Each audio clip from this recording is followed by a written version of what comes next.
ਵਾਹਿਗੁਰੂ ਜੀ ਕਾ ਖਾਲਸਾ ਵਾਹਿਗੁਰੂ ਜੀ ਕੀ ਫਤਿਹ। ਬ੍ਰਹਮ ਗਿਆਨੀ ਸੰਤ ਬਾਬਾ ਹਜ਼ਾਰਾ ਸਿੰਘ ਜੀ ਨਿੱਕੇ ਘੁੰਮਣਾ ਵਾਲੇ। ਅੰਡ ਬਿਨਸੀ ਜੇਰ ਬਿਨਸੀ ਉਤ ਪੁਜ ਸੇਤ ਬਿਨਦਾ। ਚਾਰ ਬਿਨਸੀ ਖਟੇ ਬਿਨਸੀ ਏਕ ਸਾਧ ਬਚਨ ਨਿਸ਼ਚਲੰਦਾ। ਬਟਾਲੇ ਤੋਂ ਇੱਕ ਬੀਬੀ ਨੂੰ ਉਸਦੇ ਪਰਿਵਾਰ ਵਾਲੇ ਲੈ ਕੇ ਆਏ। ਕਾਰ ਦੇ ਵਿੱਚ ਪਾ ਕੇ ਲਿਆਂਦਾ। ਨਿੱਕਾ ਨਿੱਕਾ ਬੁਖਾਰ ਸੀ। ਕਈ ਚਿਰਾਂ ਤੋਂ ਹਟਣ ਦਾ ਨਾਂ ਹੀ ਨਹੀਂ ਸੀ ਲੈ ਰਿਹਾ। ਕਈ ਡਾਕਟਰ ਬਦਲੇ, ਕਈ ਟੈਸਟ ਕਰਾਏ। ਅਖੀਰ ਅੰਮ੍ਰਿਤਸਰ ਤੋਂ ਕਾਹਲੋ ਲੈਬ 'ਚੋਂ ਟੈਸਟ ਕਰਾਏ। ਪਤਾ ਲੱਗਾ ਬਲੱਡ ਕੈਂਸਰ ਹੈ। ਇਸ ਦਾ ਬਚਾਅ ਨਹੀਂ, ਅਖੀਰਲੇ ਸਟੇਜ 'ਤੇ ਹੈ।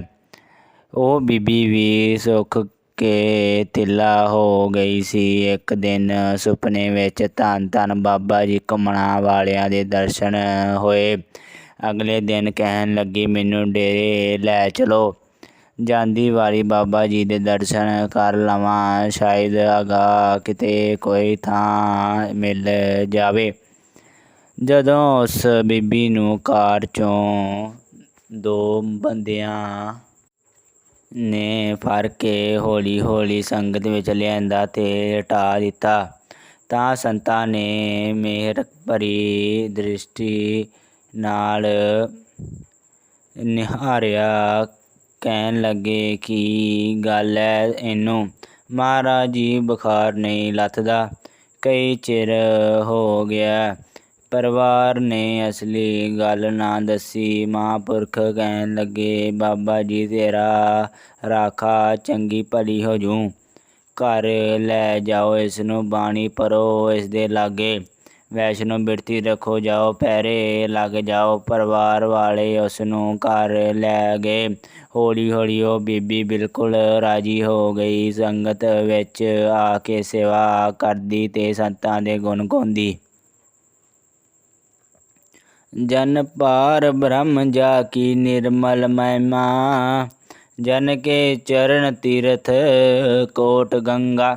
ਜਨ ਕੀ ਧੂਰ ਕੀਓ ਮੰਜਨ, ਨਾਨਕ ਜਨਮ ਜਨਮ ਕੇ ਹਰੇ ਕਲੰਗਾ। ਇੱਕ ਬੀਬੀ ਦੇ ਪੇਟ ਵਿੱਚ ਰਸੌਲੀ ਸੀ, ਹਰ ਵੇਲੇ ਦਰਦ ਨਾਲ ਤੜਫਦੀ ਰਹਿੰਦੀ। ਡਾਕਟਰਾਂ ਨੇ ਦੱਸਿਆ ਕਿ ਉਹ ਵੱਡੀ ਰਸੌਲੀ ਹੈ, ਕਾਫੀ ਵੱਡਾ ਆਪਰੇਸ਼ਨ ਹੋਏਗਾ, ਹੋਰ ਕੋਈ ਇਲਾਜ ਨਹੀਂ। ਉਹ ਬੀਬੀ ਸੰਤਾਂ ਦੀ ਪ੍ਰੇਮਣ ਸੀ। ਸੰਗਤ ਵਿੱਚ ਆਉਂਦੀ, ਬਾਣੀ ਸੁਣਦੀ, ਸੇਵਾ ਕਰਦੀ। ਡਾਕਟਰਾਂ ਦੀ ਗੱਲ ਸੁਣ ਕੇ ਘਬਰਾ ਗਈ। ਅਗਲੇ ਦਿਨ ਘਰੋਂ ਸਿੱਧੀ ਡੇਰੇ ਸੰਤਾਂ ਕੋਲ ਆਈ। ਆਪਣੇ ਘੁੰਮਣ ਪਿਤਾ ਜੀ ਕੋਲ ਸਰਬ ਸਮਰੱਥ ਪਿਤਾ ਜੀ ਨੂੰ ਬੇਨਤੀ ਕੀਤੀ, ਸਾਰੀ ਗੱਲ ਦੱਸੀ। ਡਾਕਟਰ ਕਹਿੰਦੇ ਹਨ, ਬਹੁਤ ਵੱਡੀ ਰਸੌਲੀ ਹੈ, ਮੇਰੇ ਦੇ ਦਿਆ ਕਰੋ, ਮੈਂ ਕੀ ਕਰਾਂ। ਉਸ ਸਮੇਂ ਆਪ ਦੇ ਹੱਥ ਵਿੱਚ ਇੱਕ ਕਰਦ ਸੀ। ਆਪਣੇ ਪੇਟ 'ਤੇ ਕਰਦ ਨਾਲ ਮਦਨੀ ਚੀਰੇ ਦਾ ਨਿਸ਼ਾਨ ਬਣਾ ਕੇ ਕਹਿਣ ਲੱਗੇ, ਇਸ ਤਰ੍ਹਾਂ ਤੇਰਾ ਢਿੱਡ ਭਰ ਦੇਣਾ ਹੈ। ਗਰੀਬ ਬੰਦਾ ਹੱਥ ਉਚਾਰ ਕੇ ਘਰ ਮੁੜ ਆਏਗਾ, ਕੁਝ ਵੀ ਨਹੀਂ ਮਿਲਣਾ। ਦਿਲ ਤਗੜਾ ਰੱਖ, ਜੋ ਹੋਕੇ ਹੋ ਜਾਣ ਤਾਂ ਉਹ ਹਟ ਵੀ ਜਾਂਦੇ ਹਨ। ਆਪਰੇਸ਼ਨ ਦੀ ਕੋਈ ਲੋੜ ਨਹੀਂ, ਚਾਹ ਛੱਡ ਦੇ, ਬਾਬਾ ਨਾਨਕ ਕਿਰਪਾ ਕਰੂ। ਬਸ ਇੰਨਾ ਕਹਿਣ ਦੀ ਦੇਰ ਸੀ, ਕਿਰਪਾ ਹੋ ਗਈ। ਐਡੀ ਵੱਡੀ ਰਸੌਲੀ ਲਈ ਆਪਰੇਸ਼ਨ ਦੀ ਕੋਈ ਲੋੜ ਹੀ ਨਹੀਂ ਪਈ, ਆਪੇ ਖੁਰ ਖੁਰ ਕੇ ਨਿਕਲ ਗਈ। ਆਪ ਤੋਂ ਵੱਡਾ ਡਾਕਟਰ ਤੇ ਹਕੀਮ ਹੋਰ ਕੌਣ ਸੀ? ਨਾਮ ਦੀ ਦਵਾਈ ਤੋਂ ਵੱਡੀ ਦਵਾਈ ਹੋਰ ਕਿਹੜੀ ਸੀ? ਧੰਨ ਤੂੰ, ਧੰਨ ਤੇਰੀ ਕਲਾ।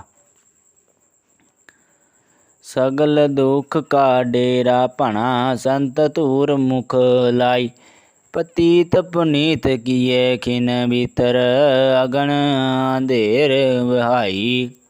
ਪਿੰਡ ਘੁੰਮਣ ਖੁਰਦ ਦਾ ਹੀ ਇੱਕ ਪ੍ਰੇਮੀ ਬਲਦੇਵ ਸਿੰਘ 12ਵੀਂ ਜਮਾਤ ਵਿੱਚ ਪੜ੍ਹਦਾ ਸੀ। ਉਸ ਪਿੰਡ ਵਿੱਚ ਬਿਜਲੀ ਤਾਂ ਲੱਗੀ ਸੀ, ਪਰ ਇਹਨਾਂ ਦੇ ਘਰ ਬਿਜਲੀ ਨਹੀਂ ਸੀ। ਇਹਨਾਂ ਦੇ ਘਰ ਲਾਗੇ ਇੱਕ ਹੋਰ ਘਰ ਵਾਲਿਆਂ ਨੇ ਪੈਸੇ ਜਮ੍ਹਾਂ ਕਰਵਾ ਕੇ ਬਿਜਲੀ ਲਗਵਾ ਲਈ।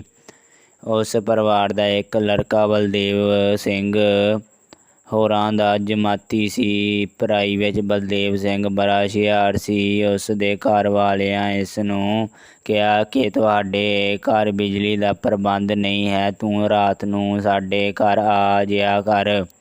ਦੋਵੇਂ ਭਰਾ ਇਕੱਠੇ ਬੈਠ ਕੇ ਪੜ੍ਹ ਲਿਆ ਕਰੋ। ਉਹਨਾਂ ਸੋਚਿਆ ਕਿ ਬਲਦੇਵ ਸਿੰਘ ਦੇ ਨਾਲ ਲੱਗ ਕੇ ਇਹ ਬੱਚਾ ਵੀ ਪੜ੍ਹਾਈ ਵਿੱਚ ਵਧੀਆ ਚੱਲ ਪਵੇਗਾ, ਸੋ ਇਹ ਜੁੱਟ ਚੰਗਾ ਬਣ ਗਿਆ। ਇੱਕ ਦਿਨ ਰਾਤ 9 ਵਜੇ ਦਾ ਵੇਲਾ ਸੀ। ਗਰਮੀਆਂ ਦੇ ਦਿਨ ਸਨ। ਕਿਸੇ ਥਾਂ ਤੋਂ ਬਿਜਲੀ ਦੀ ਤਾਰ ਨੰਗੀ ਰਹਿ ਗਈ ਸੀ। ਜਦੋਂ ਬਲਦੇਵ ਸਿੰਘ ਬੈੱਡ ਸਵਿੱਚ ਨੂੰ ਇੱਕ ਪਾਸੇ ਕਰਨ ਲੱਗਾ ਤਾਂ ਉਸ ਨੰਗੀ ਤਾਰ ਨੂੰ ਉਸਦਾ ਹੱਥ ਲੱਗ ਗਿਆ। ਬੜਾ ਕਰੰਟ ਪਿਆ। ਉਹ ਡਿੱਗ ਪਿਆ ਤੇ ਨੰਗੀ ਤਾਰ ਵਾਲਾ ਹਿੱਸਾ ਦੁਬਾਰਾ ਉਸਦੀ ਛਾਤੀ 'ਤੇ ਆ ਡਿੱਗਾ। ਦੁਬਾਰਾ ਕਰੰਟ ਨਾਲ ਉਹ ਬੇਹੋਸ਼ ਹੋ ਗਿਆ। ਉਸ ਘਰ ਦੀ ਇੱਕ ਲੜਕੀ ਨੇ ਬੜੀ ਫੁਰਤੀ ਨਾਲ ਤਾਰ ਪਰੇ ਹਟਾ ਦਿੱਤੀ, ਪਰ ਉਦੋਂ ਤੱਕ ਬਲਦੇਵ ਸਿੰਘ ਦੀ ਸੁੱਧ ਬੁੱਧ ਲਗਭਗ ਖਤਮ ਹੋ ਗਈ ਸੀ। ਚੀਕ ਚਿਹਾੜਾ ਪੈ ਗਿਆ। ਬਲਦੇਵ ਸਿੰਘ ਦੇ ਘਰ ਵੀ ਖਬਰ ਹੋਈ। ਸਾਰਾ ਪਰਿਵਾਰ ਭੱਜਾ ਆਇਆ। ਮਿੱਟੀ ਹੋਏ ਬਲਦੇਵ ਸਿੰਘ ਨੂੰ ਮੋਢਿਆਂ 'ਤੇ ਚੁੱਕਿਆ ਤੇ ਘਰ ਲੈ ਗਏ।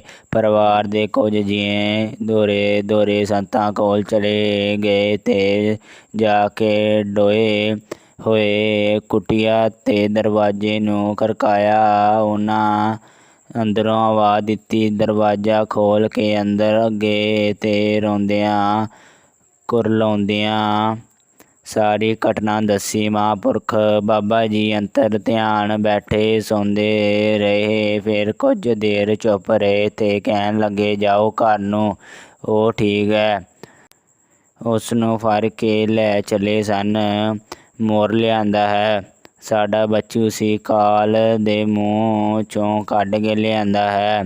ਜਾਓ, ਉਹ ਠੀਕ ਹੈ। ਘਰ ਆਏ ਤਾਂ ਕੁਝ ਦੇਰ ਬਾਅਦ ਬਲਦੇਵ ਸਿੰਘ ਨੇ ਅੱਖਾਂ ਖੋਲ੍ਹ ਲਈਆਂ।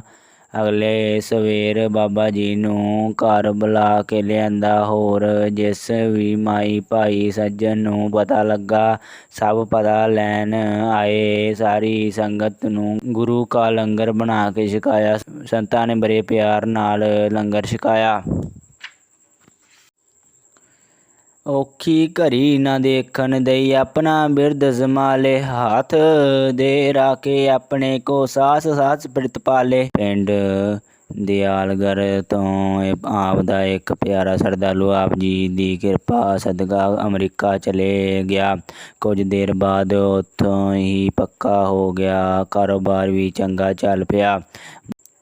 ਮਾਪਿਆਂ ਉਸਦਾ ਵਿਆਹ ਕਰ ਦਿੱਤਾ। ਉਸਦੀ ਅਰਥਾਗਨੀ ਵੀ ਬਾਣੀ ਨਾਲ ਪਿਆਰ ਕਰਨ ਵਾਲੀ ਸੀ। ਸਵੇਰੇ ਸ਼ਾਮ ਨਿਤਨੇਮ ਕਰਦੀ, ਪਰ ਉਹਨੂੰ ਅਜੇ ਸੰਤਾਂ ਦੇ ਦਰਸ਼ਨ ਨਸੀਬ ਨਹੀਂ ਸਨ ਹੋਏ। ਕੁਝ ਦੇਰ ਬਾਅਦ ਉਹਨਾਂ ਦੇ ਘਰ ਬੇਟੀ ਨੇ ਜਨਮ ਲਿਆ। ਘਰ ਵਿੱਚ ਸਾਰੇ ਖੁਸ਼ ਸਨ। ਸਭ ਨੂੰ ਇੱਕ ਖਿਡੌਣਾ ਮਿਲ ਗਿਆ। 2 ਸਾਲਾਂ ਬਾਅਦ ਉਸ ਬੀਬੀ ਦਾ ਫਿਰ ਐਸਾ ਸਮਾਂ ਆਇਆ। ਹੁਣ ਉਸਦੇ ਅਤੇ ਪਰਿਵਾਰ ਦੇ ਮਨ ਵਿੱਚ ਆਈ ਕਿ ਇਸ ਵਾਰੀ ਪਰਮਾਤਮਾ ਪੁੱਤਰ ਦੀ ਦਾਤ ਦੇ ਦੇਵੇ। ਉਹ ਡਾਕਟਰ ਕੋਲ ਚੈੱਕ-ਅਪ ਲਈ ਗਈ। ਡਾਕਟਰ ਨੇ ਦੱਸਿਆ ਕਿ ਸਭ ਕੁਝ ਨਾਰਮਲ ਹੈ, ਜਾਂਚਾਂ ਬੱਚਾ ਠੀਕ ਹੈ, ਲੜਕੀ ਹੋਵੇਗੀ। ਇਹ ਸੁਣ ਕੇ ਪਰਿਵਾਰ ਵਿੱਚ ਥੋੜ੍ਹੀ ਉਦਾਸੀ ਛਾ ਗਈ। ਉਹਨਾਂ ਨੂੰ ਤਾਂ ਕੁਝ ਹੋਰ ਦੀ ਆਸ ਸੀ। ਘਰ ਆ ਕੇ ਉਹ ਬੀਬੀ ਮਨ ਹੀ ਮਨ ਸੰਤਾਂ ਅੱਗੇ ਅਰਜ਼ੋਈਆਂ ਕਰਨ ਲੱਗੀ। ਨਾਲ ਹੀ ਰਾਤ ਦਿਨ ਬਾਣੀ ਪੜ੍ਹਦੀ ਜਾਂ ਗੁਰੂ ਇਤਿਹਾਸ ਪੜ੍ਹਦੀ। ਸਵੇਰੇ ਸ਼ਾਮ ਗੁਰਦੁਆਰੇ ਜਾ ਕੇ ਚਾਲੂ ਦਿਨ ਦੀ ਝੂਠੇ ਭਾਂਡੇ ਮਾਂਜਦੀ। ਹੋਰ ਕਈ ਤਰ੍ਹਾਂ ਦੀ ਸੇਵਾ ਕਰਦੀ। ਪਰ ਸੁਰਤ ਵਿੱਚ ਇੱਕ ਹੀ ਗੱਲ ਹਾਰ ਗਈ ਕਿ ਬਾਬਾ ਜੀ ਕਿਰਪਾ ਕਰਨ।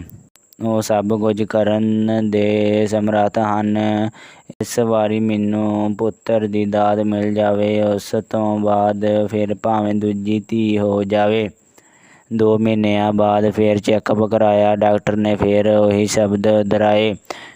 ਪਰ ਪਤਾ ਨਹੀਂ ਉਸ ਬੀਬੀ ਦੇ ਮਨ ਨੂੰ ਇੱਕ ਡਰਸ ਜਿਹੀ ਸੀ ਕਿ ਸੰਤ ਜ਼ਰੂਰ ਕਿਰਪਾ ਕਰਨਗੇ। ਸਿੱਖਣਾ ਉਹਨਾਂ ਲਈ ਕੀ ਹਨ। ਉਸ ਨੇ ਬਾਣੀ ਅਤੇ ਅਰਜ਼ੋਈਆਂ ਦਾ ਪੱਲਾ ਘੁੱਟ ਕੇ ਫੜ ਛੱਡਿਆ। ਨਾਲ ਹੀ ਗੁਰੂ ਘਰ ਦੀ ਸੇਵਾ ਵੀ ਕਰਦੀ। ਅਖੀਰ 'ਤੇ ਉਹ ਸਮਾਂ ਆ ਗਿਆ ਜਿਸ ਦੀ ਸਾਰੇ ਪਰਿਵਾਰ ਨੂੰ ਉਡੀਕ ਸੀ। ਉਸ ਬੀਬੀ ਦੇ ਅੰਦਰ ਇੱਕ ਆਸ ਜਿਹੀ ਜਾਗਦੀ ਸੀ। ਬਾਕੀ ਪਰਿਵਾਰ ਬਹੁਤ ਖੁਸ਼ ਨਹੀਂ ਸੀ। ਬੀਬੀ ਨੂੰ ਨਰਸਿੰਗ ਹੋਮ ਵਿੱਚ ਦਾਖਲ ਕਰਾ ਦਿੱਤਾ। ਕੁਝ ਸਮੇਂ ਬਾਅਦ ਨਰਸ ਨੇ ਆ ਕੇ ਦੱਸਿਆ ਕਿ ਲੜਕਾ ਹੋਇਆ ਹੈ। ਸਾਰਾ ਪਰਿਵਾਰ ਖੁਸ਼ ਸੀ ਤੇ ਹੈਰਾਨ ਵੀ ਸੀ। ਡਾਕਟਰ ਵਾਰ-ਵਾਰ ਆਪਣੀਆਂ ਸੇਕਣ ਦੀਆਂ ਰਿਪੋਰਟਾਂ ਵੇਖ ਰਹੀ ਸੀ। ਉਸ ਨੂੰ ਯਕੀਨ ਨਹੀਂ ਸੀ ਆ ਰਿਹਾ ਕਿ ਲੜਕਾ ਹੋਇਆ ਹੈ। ਇਹ ਕਿੰਜ ਹੋ ਗਿਆ? ਉਸਨੇ ਉਸਦੇ ਪਤੀ ਨੂੰ ਪੁੱਛਿਆ। ਮਿਸਟਰ ਸਿੰਘ, ਇਹ ਕਿੰਜ ਹੋ ਗਿਆ? ਸੇਕਣ ਨੇ ਕਿਵੇਂ ਗਲਤ ਰਿਪੋਰਟ ਦਿੱਤੀ? ਮੇਰੀ ਸਮਝ ਵਿੱਚ ਕੁਝ ਨਹੀਂ ਆ ਰਿਹਾ, ਉਹ ਸਰਦਾਰ ਕਹਿਣ ਲੱਗਾ। ਡਾਕਟਰ, ਹੈਰਾਨ ਨਾ ਹੋ। ਕੁਦਰਤ ਦੇ ਕਦਰ ਦਾ ਕਿਸੇ ਅੰਤ ਨਹੀਂ ਪਾਇਆ। ਸਾਡੇ ਸਿਰ 'ਤੇ ਐਸੇ ਸਾਈਂ ਦਾ ਹੱਥ ਹੈ ਜਿਸ ਦੇ ਦਰੋਂ ਕਦੇ ਕੋਈ ਖਾਲੀ ਨਹੀਂ ਮੁੜਿਆ। ਨਾਲ ਹੀ ਉਸਨੇ ਸੰਤਾਂ ਬਾਰੇ ਦੱਸਿਆ। ਹੁਣ ਸਾਰਾ ਪਰਿਵਾਰ ਰਾਤ ਦਿਨ ਬਾਣੀ ਪੜ੍ਹਨ ਲੱਗ ਪਿਆ। ਸੰਤਾਂ ਦੀ ਸਿਫਤ ਸਲਾਹ ਕਰਦਿਆਂ ਉਹ ਥੱਕਦੇ ਨਹੀਂ। ਬੀਬੀ ਅਤੇ ਉਸਦੇ ਪਤੀ ਦੀ ਸ਼ਰਧਾ ਹੋਰ ਵੀ ਪੱਕਰੀ ਹੋ ਗਈ। ਹੁਣ ਉਹ ਜਦੋਂ ਵੀ ਬੱਚੇ ਦਾ ਜਨਮ ਦਿਨ ਮਨਾਉਂਦੇ ਹਨ ਤਾਂ ਸਾਰਾ ਪਰਿਵਾਰ ਮਿਲ ਕੇ ਬਾਣੀ ਪੜ੍ਹਦੇ ਹਨ। ਸੰਤਾਂ ਦੇ ਨਾਂ 'ਤੇ ਸੰਗਤ ਨੂੰ ਲੰਗਰ ਛਕਾਉਂਦੇ ਹਨ। ਸੰਤਾਂ ਦੇ ਕੁਤਕ ਸੰਗਤ ਨੂੰ ਸੁਣਾਉਂਦੇ ਹਨ। ਵਾਹਿਗੁਰੂ ਜੀ ਕਾ ਖਾਲਸਾ, ਵਾਹਿਗੁਰੂ ਜੀ ਕੀ ਫਤਿਹ।